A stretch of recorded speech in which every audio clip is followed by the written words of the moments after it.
And we are live. So, welcome to the Theories of Nothing. We're a community of nobodies discussing the nature of reality and truth. Please know there is nothing here to like and or subscribe to. And today we have Alexander Jenkins. Alex is from Australia, and that's pretty much all I know from about him. Aside from the fact that he's an amazing philosopher. Epistemology and Oh, mathematics seems to be his forte. So I'd love to have you discuss some of that stuff today with us. But I'd like to get to know a bit more about you as well. Like, what is your background? Where are you from? How did you get interested in discussing these kinds of topics, and so on? yeah. Cool. Yeah, well, thanks for having me here. I kind of feel like I should be off screen to be a real nobody. Um, yeah, so a bit about me. Um, I'm living in Australia. I'm a game developer, programmer, and a psychotherapist. Um, I've been interested in theories of everything for like a good decade now. I think my first foray into theories of everything was through kind of more um, like secret societies and occult spirituality. Hmm. And yeah, I really appreciate any systems that are trying to integrate and stay evolutionary relevant. Um, so integral theory was one of my first forays into theories of everything as well. Like the Hmm. what else to say? What can I say about myself? I found theories of everything, the Kurtz channel, through the Bernardo and John Vervaeke talk, and that was my first. It was the first time I'd ever seen Bernardo or John Vervaeke, so that was pretty mind blowing and cool. And I really liked how that was like a. I think John is a little bit more materialist leaning, even though he has kind of Neoplatonic roots. Hmm. And Bernardo's obviously got his analytic idealism, so that was really interesting to see their theolocution and how they met and didn't meet.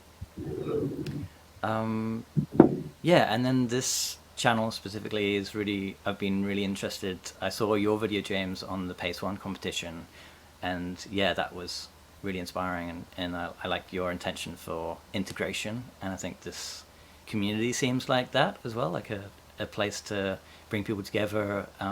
Even though everyone has their own theories, which I mean, I think by definition will create some level of conflict and or um, there'll be a discourse and no doubt synthesis of some kind, and I assume that's kind of what you're hoping for is like synthesis at the end of the day.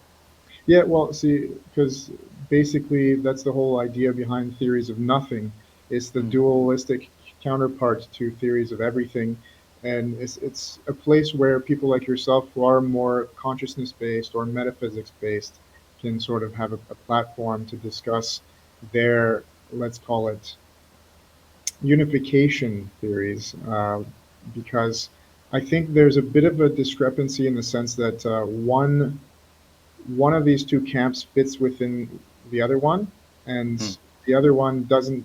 It excludes the other. So, for example, for people who are physics based, they stop at physics. There is no metaphysics Mm. typically, and in the metaphysical community, well, it's even in the word, right? Metaphysics. Yeah. We include physics as well, but we want to understand physics from outside of physics. You know, if you want to understand the nature of existence itself, you necessarily have to go outside of it. But if you're going to do it physically, while you're still within a physical construct, so you're not actually understanding it for what it is. Therefore, I think we're more rationalists, whereas scientific-based people or physics-based people are empiricists.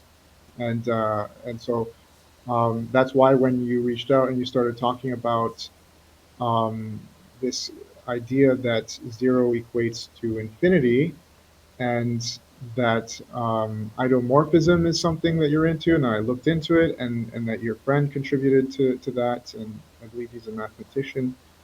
Is that Yeah. correct? Yeah. Exactly. Yeah. And I was saying, okay, wow, so even academics are starting to really start to, actually another one came up to me from the Pace One video recently, and started talking about how he's working on a mathematical um, proof for solving the results of the division by zero thing. So I was like, whoa, this is crazy. So him and you reached out, and I was like, this is great, because he was talking about how the infinity limited equation that I came up with is the logical expression or proof to their mathematical ones.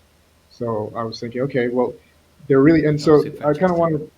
This is the very first interview on the Ton channel, so this is why I'm doing a bit of an expose on on theories of nothing and everything. So I do want to introduce you a little bit better. But speaking of metaphysics and everything, that's what this diamond is all about. I'm going to do a video just for this, but I believe that there's really four things when it comes to a theory of nothing, which is ultimately at the very top of the diamond, you have zero. That's the state, the transcendent thing we cannot discuss, or right? It goes beyond language, it goes beyond everything.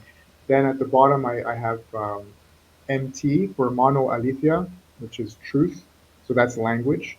On one side, I have mathematics, and on the other side, I have physics. So these are the four sort of like domains or fields that we all seem to be coming from different fields, and these are the four that we have to unify in a sense in this theory of nothing. So it includes metaphysics, right? That which cannot be described at the very top. So that being said, can you tell us a little bit more about, because you said you're a therapist, and so how did you go from something that seems to be not relevant to all of this to all of this? You mean therapy in video game development Yeah, to exactly. to Video to do game everything? development, I think, is relevant to some degree, and I think you can explain why. But Yeah, well, even in my therapeutic learnings, that learning about Carl Jung, for example, and his metaphysics and archetypes and the collective unconscious and the self, there's a whole journey that you can go on with kind of neo Jungian thought that takes you to, or kind of forces you to face some ontological thinking and metaphysics. So yeah, it's not entirely divorced. And I actually really like some of the things that you guys were talking about in your last kind of group call with mhm. everyone, especially the requirements for a theory of everything. I think is really cool. Like the requirement for a theory of everything to have an element of it that really transforms people, and not just in a way of like, oh, now I know some deeper truth of reality, like a mathematical equation or something like that, but actually helps someone, or gives some level of framework for transformation of the self and evolution of the self. Mhm. And I think that the theory in some way has to embody that, both in its structure and in its interpretation, or the kind of the way that it lets you experience the theory.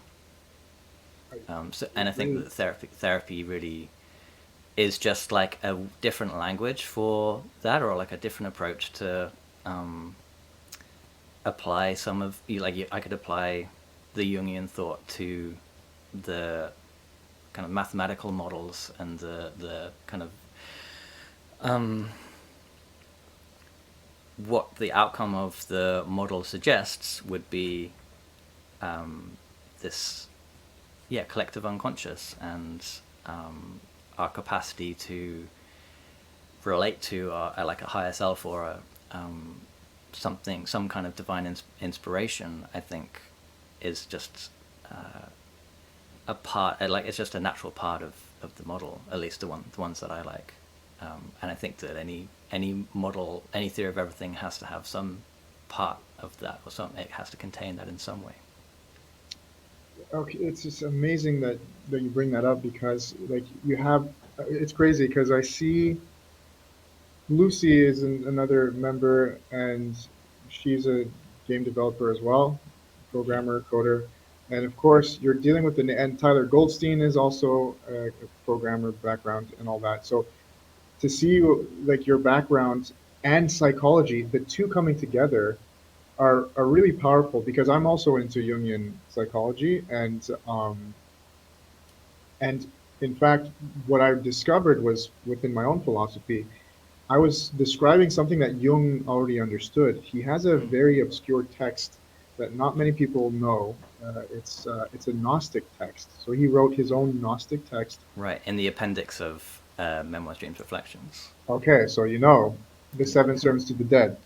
yeah, Yeah, that is basically what the infinity limited points to is the awesome. pleroma.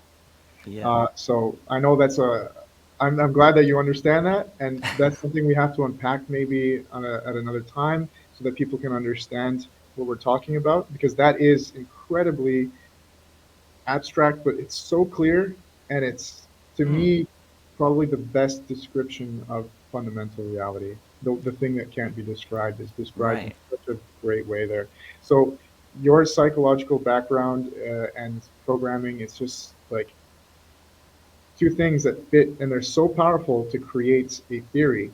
And so I'm looking at you in your I barely really know your your worldview, but from what you've been saying in the Discord channel, and I'm just like, okay, why is why is Alex so perceptive on these points and clear? You're very concise. So there's a lot of groundwork to that, and I was just wondering, okay, where are you coming from, man? Like, how did you combine these things? And I think this is common across this community. Like, I'm a filmmaker and an actor, so I deal with emotions. I deal with the connection between the mind and body and emotion, and Yeah, uh, and so that is also relevant in a way. And psychology, of course, psychology is a big part of acting.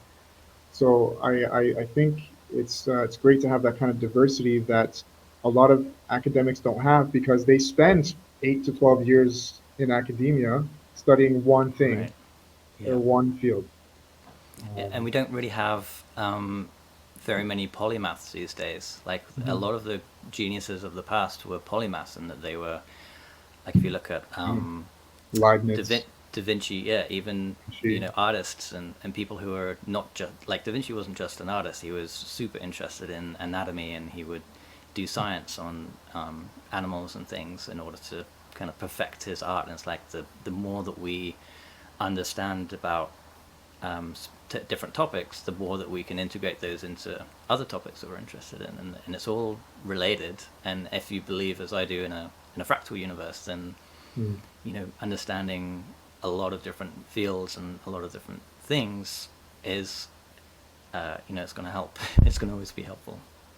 exactly. Exactly. Polymaths is we need to return to that because, like you said, guys like Da Vinci, they had such a wide span of experience and because reality if you believe because it is an assumption that we're making but it comes from Mm. intuition that reality does come from one source in a way so it sort of distributes itself throughout however it develops which means that there's got to be one thread but that thread or that one origin, it manifests and expresses itself through all these other fields or things that we can observe and Right. practice in the world. So it's great that like Jung is a great way to have insight into that very phenomenon because he was so profoundly uh, insightful into a lot of different fields, even though he practiced psychology or psychoanalysis primarily. Anyway, so this is great because now we're starting from what I would call the who. This is identity, and we're sort of exploring the identity of you Mm. and how that applies to your conceptualization of reality. And it's just to me it's brilliant. It's a beautiful thing. So can we get a little bit more candid though? Like you're from Australia. So, W- so I'm actually originally from England. okay. Yeah, I grew up in southwest England in Devon. I spent a lot of time in Newcastle in the northeast as well. Mhm. And then I traveled for about 2 years. So yeah, my accent is definitely English, but it's got a bit of a traveller plus Newcastle, which is just below Scotland, so it's quite harsh accent in there. But I don't know how much I took that on. So yeah, I've got a bit of a weird accent, but yeah, I'm currently living in Australia. Um, yeah, I traveled the world for a couple of years, mostly at least a year of that was in India, and yeah, that was kind of where I had my second awakening or something.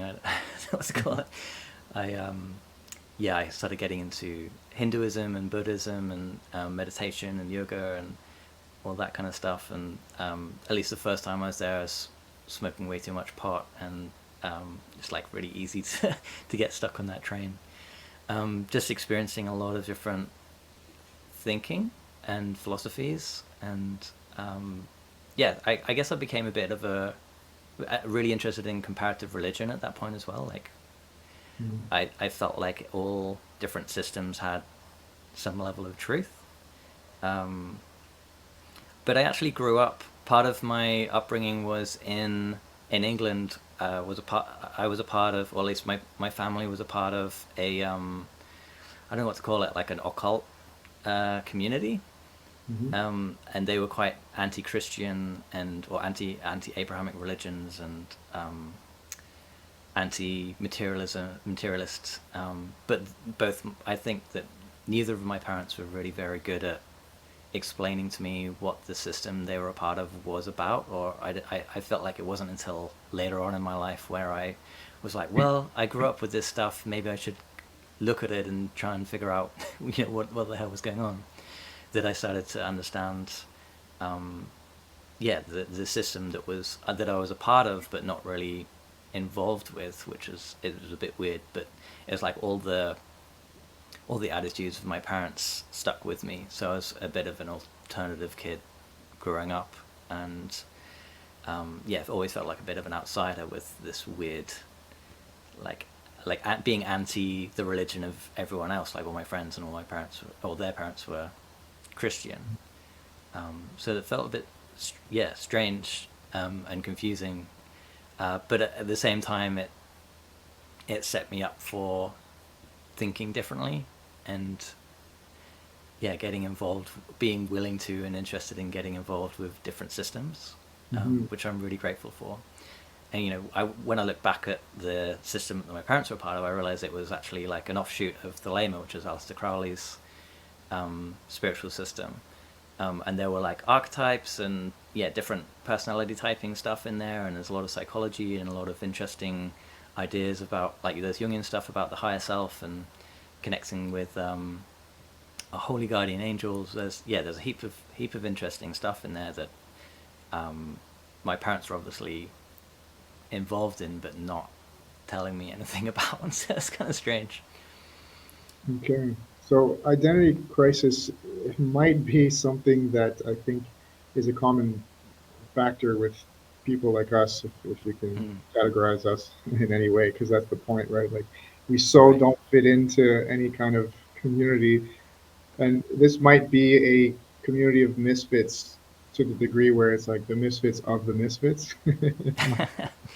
because I see such Yeah. people different backgrounds, and there always seems to be some kind of identity thing there going. So I don't want to get too deep into that, but I also share the very it's different than you, but I have a similar acheminement, we say in French, like a there's a pathway that I went through that kind of made me the kind of person that was a misfit and had to think differently, and so that it makes a lot of sense that it would be people like us that search for truth, coherence, because it's kind Mm, of chaotic when you're not in any one integrated system and you haven't yeah. congealed an identity around it. So this is something I want to get deeper into. Brandon is, as you probably know, he's definitely into psychology in a way, and he's quite into esoteric stuff as well. So I think the Mm, two of you would share a lot of things in common. And yeah, no doubt. he has his own categorization of psyches, and he actually categorizes and can tell you the thought patterns that you go through just from observing you speak and observing the things that you say on Discord. So he's kind of helpful. He's kind of like the shrink of the theories of nothing members. I like that. So, Yeah, we need at least one. we do. So shout out to Brandon on that one. Okay, so I kind of want to know now a little to get a little bit more specific. How did you start to put ideas together to start to conceptualize what fundamental reality is like? Right. yeah, so this most of that came from my when I started traveling. A kind of friend and mentor of mine passed me a book. It was actually an ebook.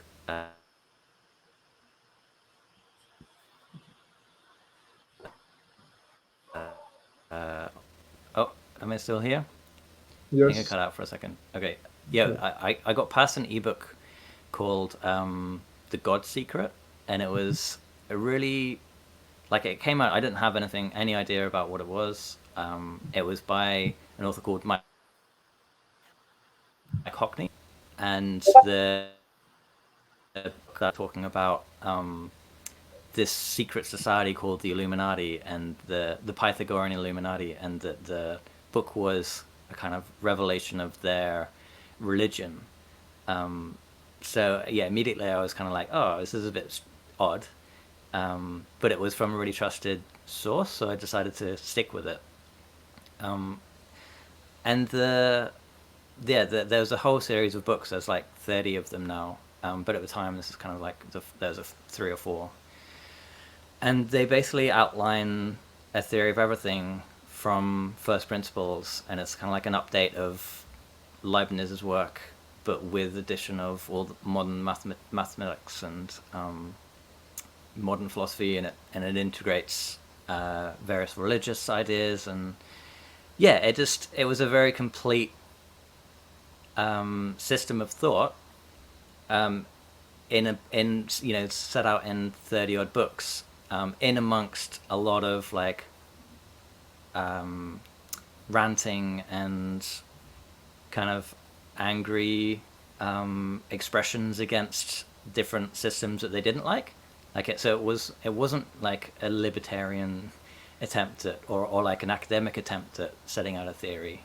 It Hmm. was very much a quite like a, I think the purpose of the books was somewhat to kind of form a movement, and to get people like hyped up about joining this movement, and kind of thinking about these ideas together in a community, and a community did form around that, and those books, and the I don't know, the community kind of didn't work out very well, and if you try and look up ontological mathematics, which is the theory of everything that these authors were promoting, you won't really find any public, like there's no YouTube channel with people talking about it, or there's no like forums with people talking about this stuff. It's quite obscure and bizarre.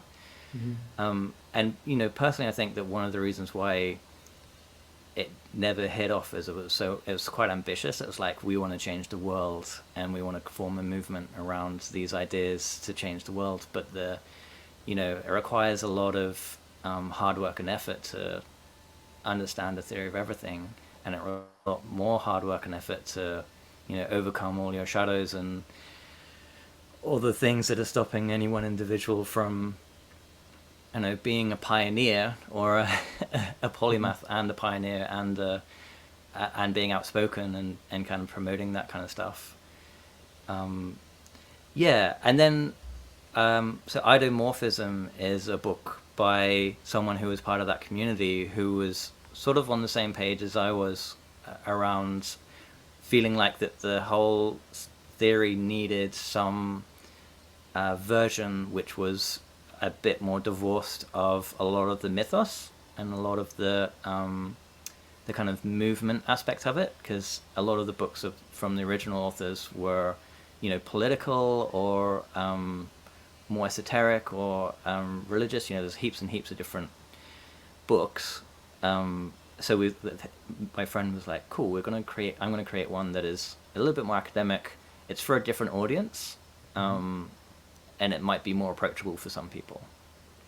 However, the community that was built up around the original books at the time really didn't appreciate that. They thought that it was just like a libertarian, academic, not a very good way of presenting the information. So they kind of cancelled him in some way. And Hmm. at that point, I realized that I guess my suspicions around the whole community were that it wasn't very healthy, and that I felt like it was it was a bit of a cult. Like their Mhm. behavior was quite cult like, and they cancelled him. I was caught up in it as well because I was promoting his work, saying how good it was. Okay, so are you speaking about Nevin Nevich? What's his name?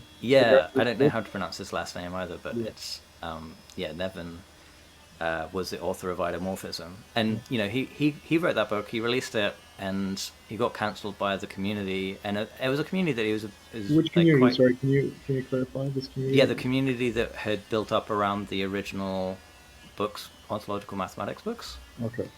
Yeah, And so it's just like, who, the ontological mathematics, was this like a bunch of mathematicians, or who was there a central figure, like someone who kind of created the? so it was the original books were written by a ghostwriter, and Okay.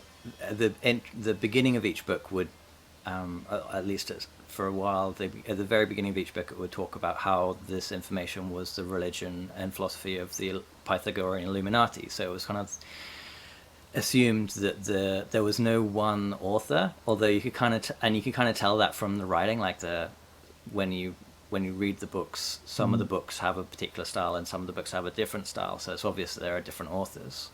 But none of the authors were ever public. Like you never knew who the authors were. Mhm. So there's this air of mystery around it, an air of like, oh, I'm a part of a secret society or something, that people probably loved. But it was mainly the community that was built up around it that kind of policed each other, and that's where all the discussion was, and that's where you kind of had to go to have any discussion about this stuff. And those are the people who were behaving a bit cult like, that Okay. they were.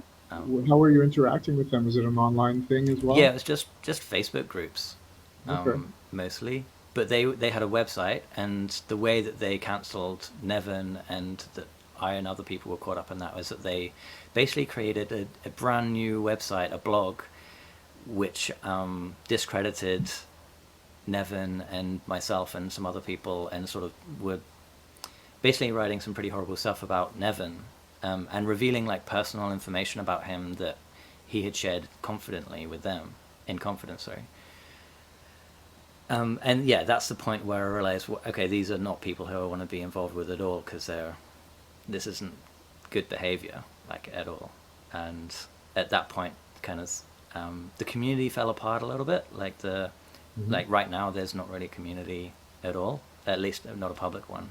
Well, dogmatism kind of breaks down at some point. Yeah, if Yeah, there's enough momentum there, it's like people have to like, walk on eggshells, and they're like, well, if they did that to them, they could do that to me, and then they say, I got to back right. out. And it's just it never works out. That's why this theories of nothing channel. It's I like to describe it as a channel that has nobodies on it, and I got to keep it as much as possible. I don't want to be the poster child for it. I Yeah, want people like yourself to be regulars, so that there's a lot of sense that anyone who has a coherent theory, um, that's not too similar to any other theories, uh, mm, can actually be put on this platform, and that it shows that it really is a community. It's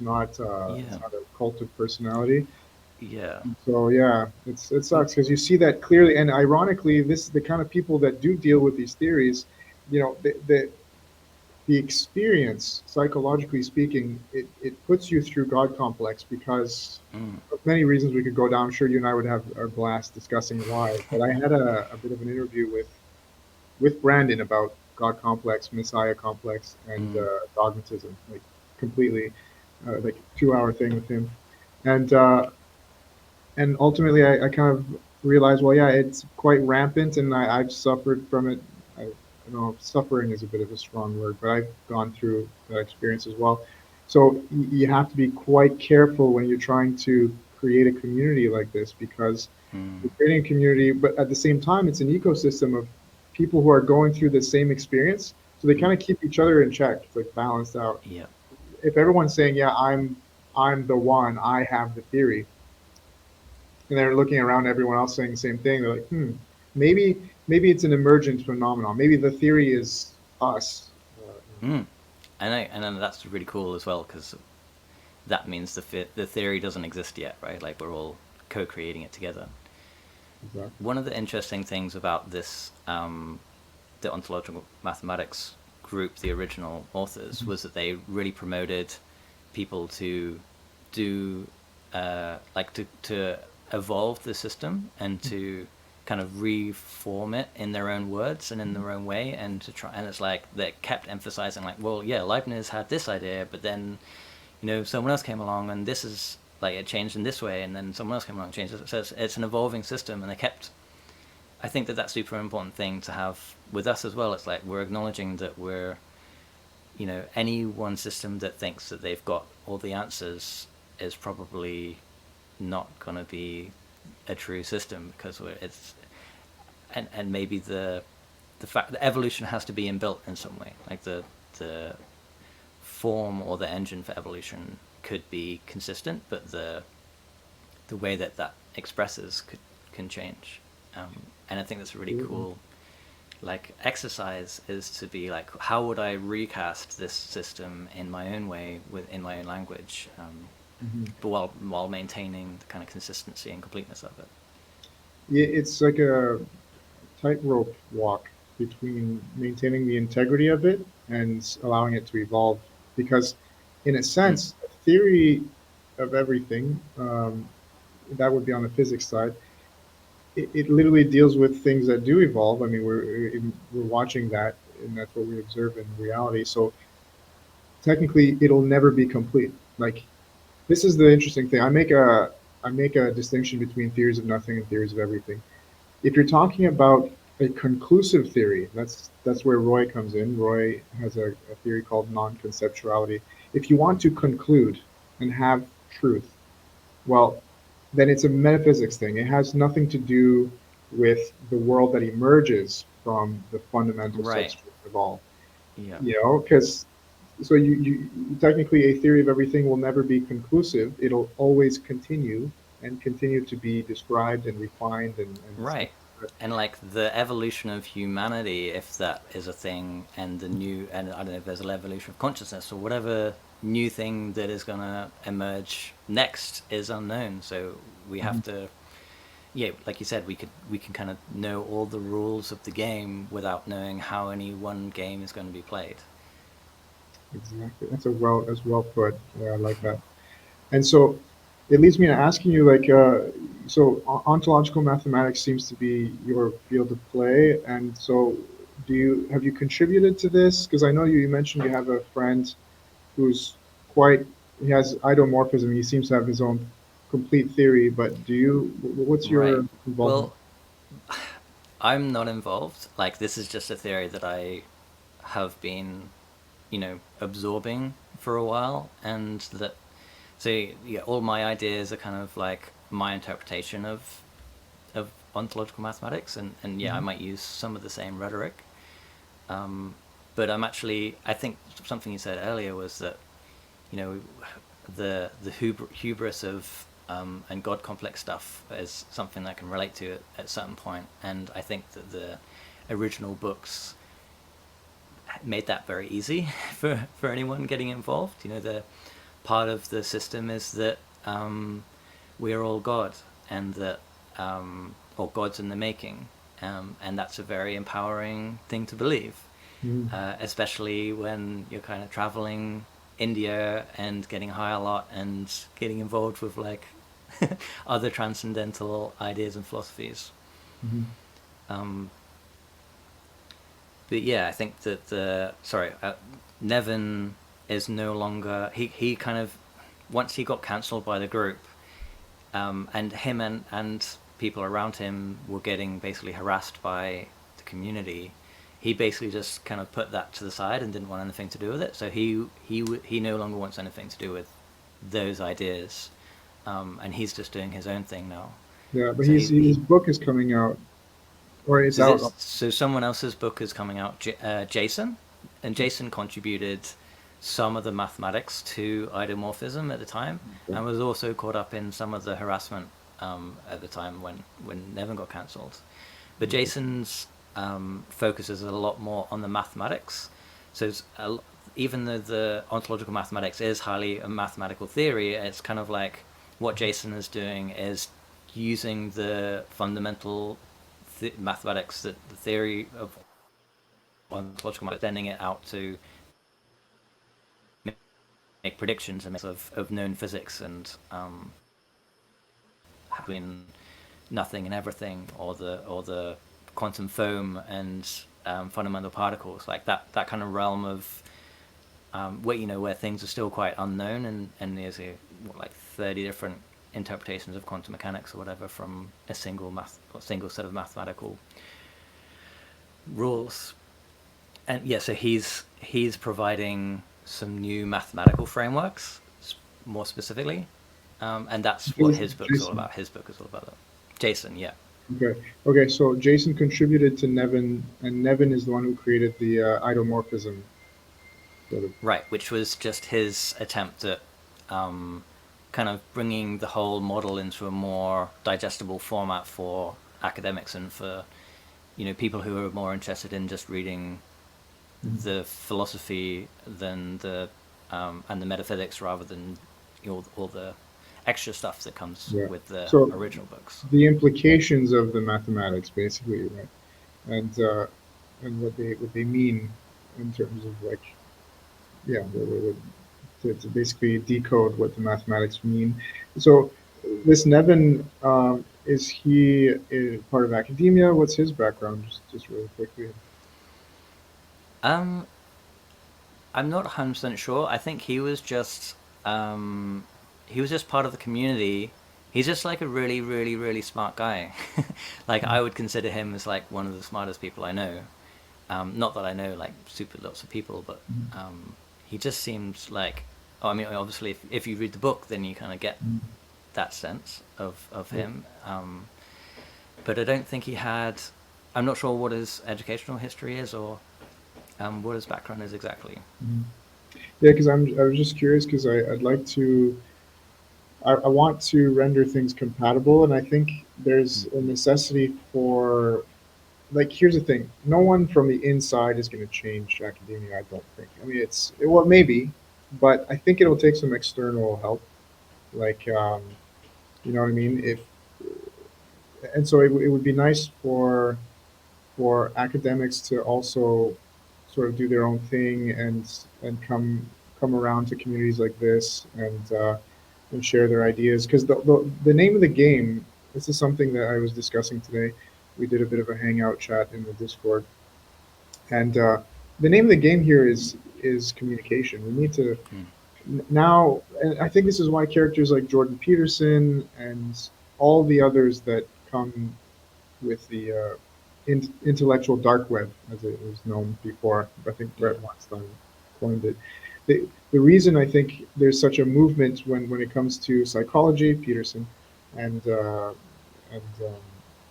Vervaeke and all these characters, is because people now, and I think Peterson said this once, that it's not enough for us to just have knowledge like religion. We need to understand these things now on like a very Mm. practical, very logical level. So I think it is a sort of like a responsibility for anyone who does have some kind of insight or worldview that is quite clear to communicate it properly, because if you're a mathematician, then all the other people that understand math will sort of understand what you're talking about. And Right. if we all have access to the same reality, which we do, that's the underlying assumption, then we will all necessarily come together and start to translate between fields. Like the way I see it is, you know, logic will we will find the logical, let's say, conceptualization of truth, and then we'll find the physics conceptualization of truth, and they will translate into each other, or people will kind of come together and yeah, translate them, and so Yeah. on with the mathematics. And I think it could even go as far as art, individual experience. I think it really will, or that's the way things are happening. Now I'm kind of rambling, but the point was communication, and so Mm. um, the communication.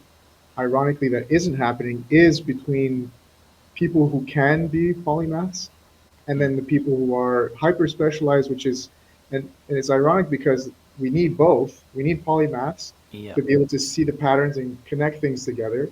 But right now, it's almost like we're building. It's kind of like academia is so hyper specialized that they're building the battery, they're Mm. building great wheels, like really high quality wheels, great batteries, great fenders, great windows, and then but no one's able to put all that together to build the Tesla car. Mm. And so polymaths are coming around and saying, look, we just don't have the, well, maybe it's just a matter of that, of having a platform, but we don't have the ability or we don't have the funding or whatever it is to, or the credibility at times to put the pieces together, but we know how they can come together. Right. So, Yeah, I feel like that you're pointing to, or one of the things you're pointing to is with this issue of communication, is that there's, the general public mhm, who are inspired more by a character. Like Jordan Peterson's quite a character, and he gets quite emotional, and his affect is quite like mhm, inspirational to some, annoying as hell to others. But that's the name of the game, right? Is that, and anyone who's confident and can speak well will be attractive to some, and annoying as hell to others. But exactly. academics don't really, they don't care about that stuff. Like, Mhm, I mean, they do, they're still human. But I think in the world of academia, it's kind of like peer review, and you have to have like all your, it's a bit more bureaucratic. Like, you have to have your boxes checked yeah. to get your paper in, and you have to make sure that it's formatted and all the citations, and that there's very different standards. It's what's curious to me. What I'm curious about is whether or not what's happening in academia is more important. Like, is it academics that we need to you know um, be talking to, or is it the general public? Because I feel like those are two different goals almost. Yeah, but it's both. I mean, and I Right. think people in this community could be the intermediaries for both, right? That's Yeah. the point. And so that's why I was just asking about Nevin and Jason, who I will be interviewing as well, I think this week. We haven't Cool. really, we discussed the day, we just haven't discussed the time yet. But so, but he is a mathematician, is that right? He's a PhD in math Jason is, yeah, and a doctor, so he's and a got, doctor as well. Yeah, medical yeah, doctor. medical doctor. Okay, wow. Yeah, it's quite impressive. So I'm curious why he's putting in the time, or because this is literally the first interview of this channel, and I'm like curious. Is he's willing to, like? It's not just him. There are other people like Memes of Destruction. He just interviewed Wolfram. Now Mm. Wolfram is well known. He's very prominent. The guy's a billionaire. I mean, like he doesn't have to, it's there's no motivation really other than purely communicating. That's what I like about Wolfram. Mm. He's sharing his ideas, and that's the value of it in itself. And maybe you do need to make billions to kind of maybe people have to have all their other desires satiated to sort of realize the real value is in communication. And now I'm going to do a bit of Mm. shout out to Daniel Varga, who really got me started in this community. He has this great thing that I think you're going to appreciate. He sent me a sort of like a mathematical, not really mathematical, but it was very interesting. It had to do with communication. He said, Mm. zero speed in communication equals infinite distance, and, and zero or infinite speed in communication equals zero distance, or something like that. There was like a duality there. There was a symmetry of identity that was so beautiful, but it had to do with communication. It had to, he tied in infinity, of course, which is I'm a fan of, but he tied in physics basically and Yeah. communication in such a way that was it's it is that integration that I'm talking about that I think these theories are all about and this community is all about. We're Mm. integrating linguistics, language, which is has to do with symbol and all that and meaning, with mathematics, with physics, and we're just getting everything, all the ducks lined up in a row, and so it's fantastic. So So I truly believe in communication, especially since he gave me that thing. And I'll see if I can post it in the description for anyone. Yeah, sounds cool. It's like the length contraction and time dilation of communication. Yeah, yeah, exactly. So, where do we go from here, Alex? Like, what's your view on the future, where everything is headed? Oh well. Yeah, um, phew. Well, AI is a big thing at the moment, right? yeah, I mean, I have a lot to share. I could share a lot about my views on like the future of economics or politics or well, that I kind of was stuff. Or asking more you want to focus on specifically. theories Well, of nothing. I kind of continue. I want to continue down the road of discussing you because this is an interview after all, and I like. I think identity is an important part, and I think anyone watching this should feel like, hey, you know what? Like, even if what I have to say is almost exactly the same as someone else, like there's Mm, barely any differentiation.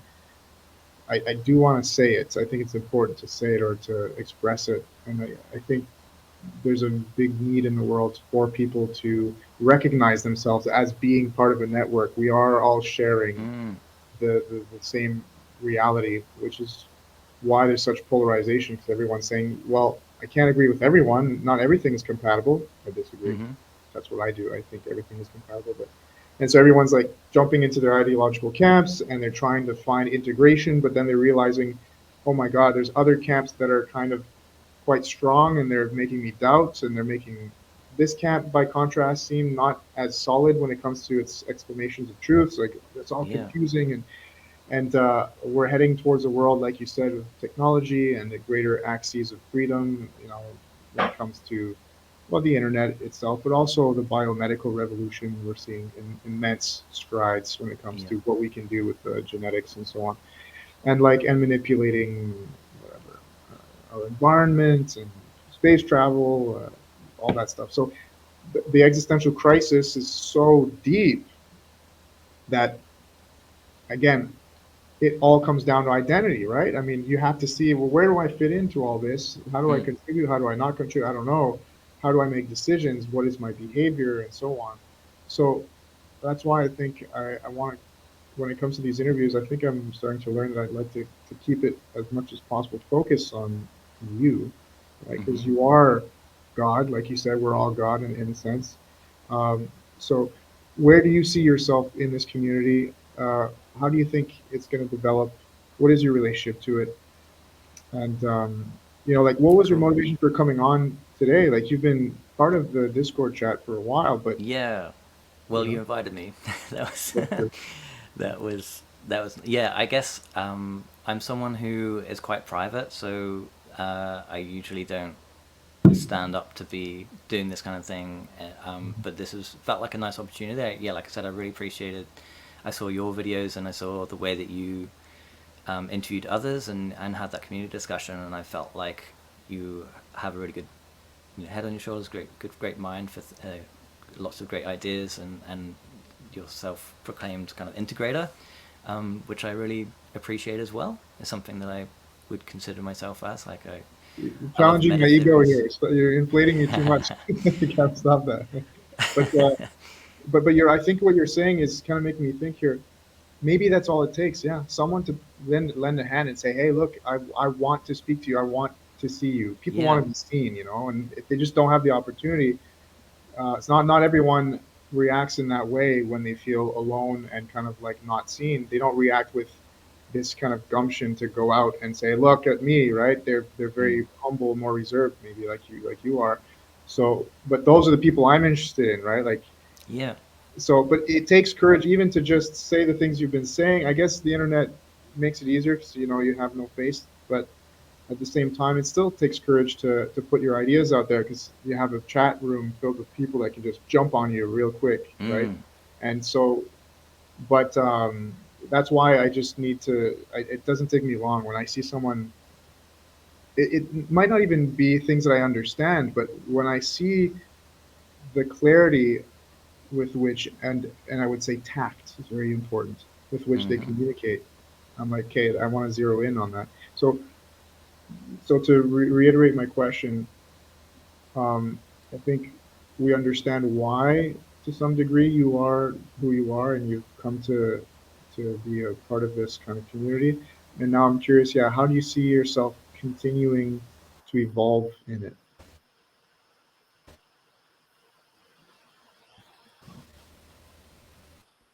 Are you still there? Oh, sorry, I lost you for a second there. Can you Yeah, repeat the question sorry. one more I'm time? I'm in the mountains of Colombia, just as a caveat. So like that's why this stuff happens a lot. That internet. So yeah, the question was, why, like, how do you see yourself evolving in this community now? Mm.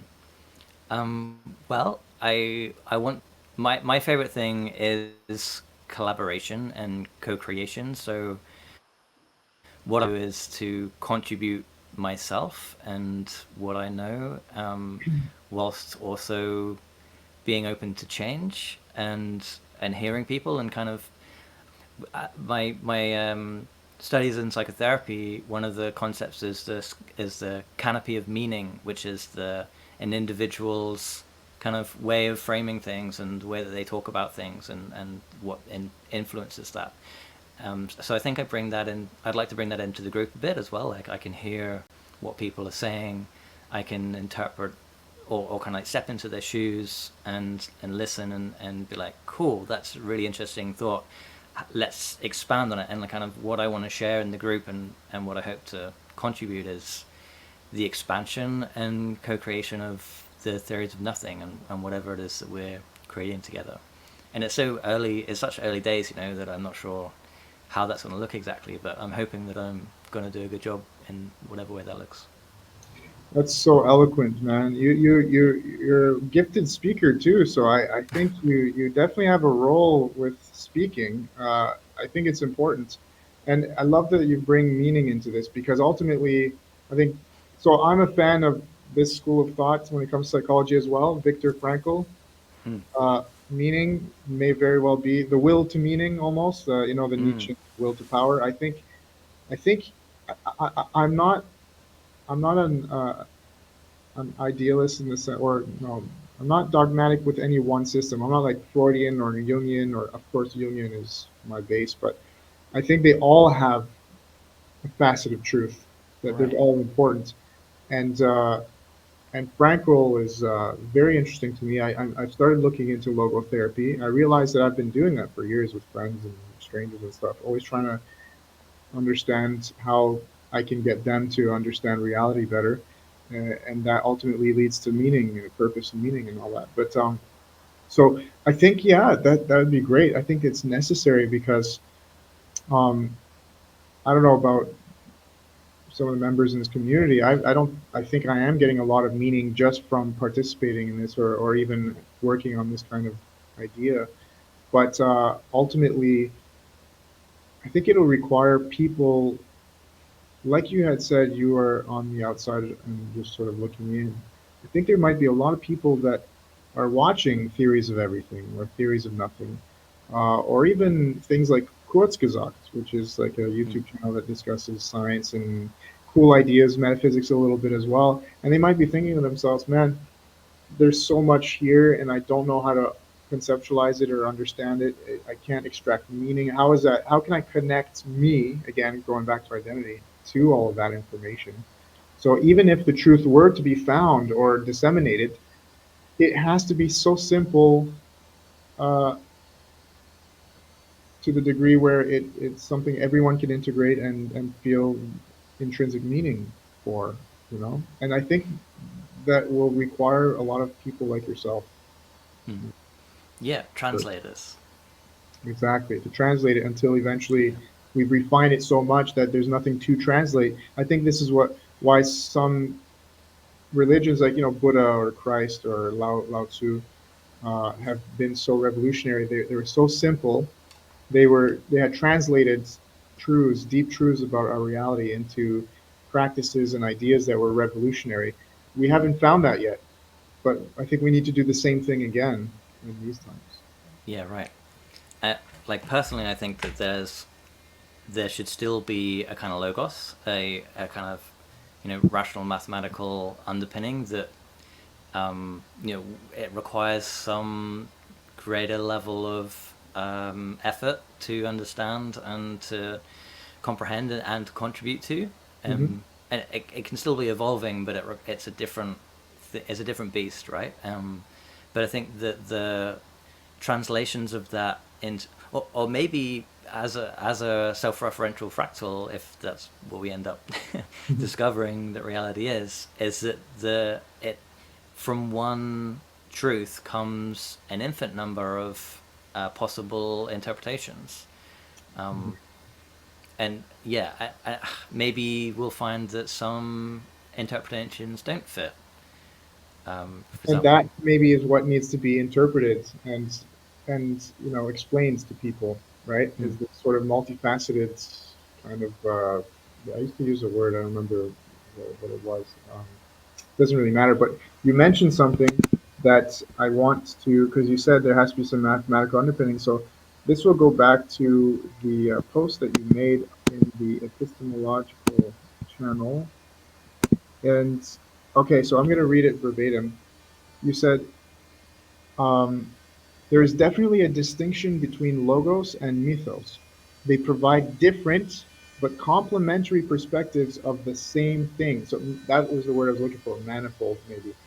Um, Necessary analytic a priori truths are pure logos. So for people who don't have much of a philosophical background, a priori information or knowledge is just something that you don't require any physical experience of. You don't need there's no empirical, you don't need to taste it or touch it or anything to know that it's true.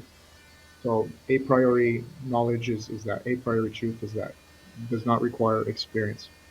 So you're saying that analytic a priori truths are the pure logos, and insofar as the Greeks, and this is the thing, people get so bogged down and they say all these terms. I don't know, like philosophy is so complicated. It's like you're speaking Chinese. But if you look up the definitions, it's just concentrated information into one word, really, and the ideas are quite simple. So logos for the Greeks meant a piece of language or words, or it took on different various meanings.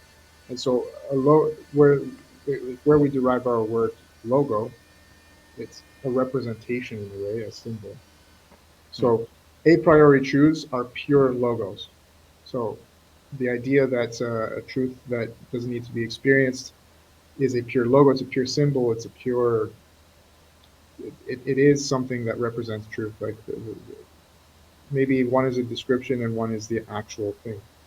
So then you say, these can be very inspiring, but it is more the mythos version of those that would really capture and transform the hearts and minds imagination. right. And so I love that you say that because, so I'm breaking it down here. The idea of a mythos is, of course, our word we use is myth, but a mythos isn't necessarily something that is fake, like a myth. We will not say a mythos is more of like a story, right? That's Right. the that's where we start to translate pure knowledge, which is the logos or a priori truths. Like for example, Yeah. an a priori truth, I think, is infinity. We are aware of the concept of infinity because it is a priori logical. I mean, nothing can end. I mean, there can't be a stop because of infinite regress. I mean, logically speaking, nothing can be like static or what's the word? Finite. I mean, finitude on its own isn't possible. And I think we understand that a priori. So of course, people might be able to debate that. But I think like, okay, now what does that mean? What was the story behind that? How do we derive meaning from it? Like how, like it doesn't make sense to have information without meaning for human beings. So the mythos is required for that. So I completely agree.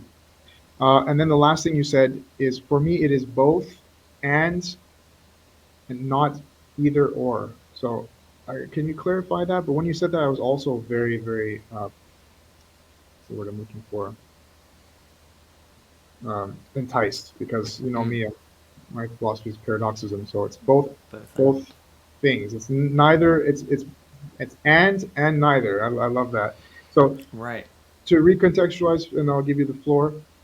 You said that there's there's pure logos, and a priori truths are that. They're inspiring, but now we need mythos. And to you, you're saying that it is both and not either or. What do you mean by that? That last part was more specifically in reply of who I was replying to. I think I Yeah. was replying to Lucy, who was maybe it sounded like, or at least my interpretation of what Lucy had said, that she was wanting to or dismissing the logos aspect to a certain extent, like Hmm. that we shouldn't it shouldn't or we shouldn't focus on it, or that we shouldn't include it in some way. I could be wrong, but that's why I said both and as opposed to either or. Like we don't need to do Oh, either logos or either or mythos, but it should be both together. both. Okay, so that's good. Very good.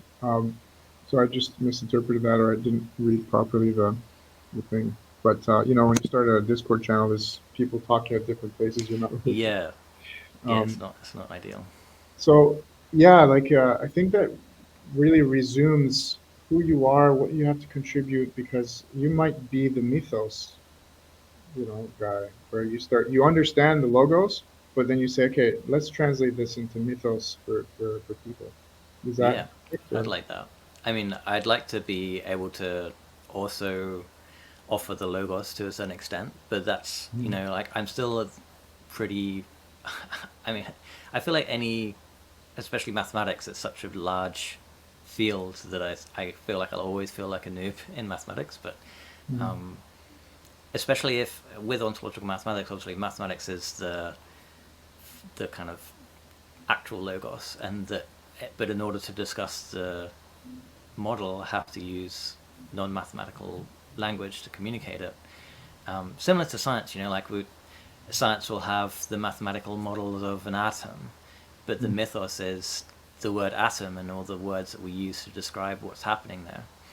Mhm. Even though we have it all mathematically, we still need the mythos, and just because we call it mythos doesn't make it, like you said, it's not fake, but it is an interpretation, right? Like Yeah, it's it's uh, it's it's a lower resolution almost. yeah, yeah, Uh, exactly.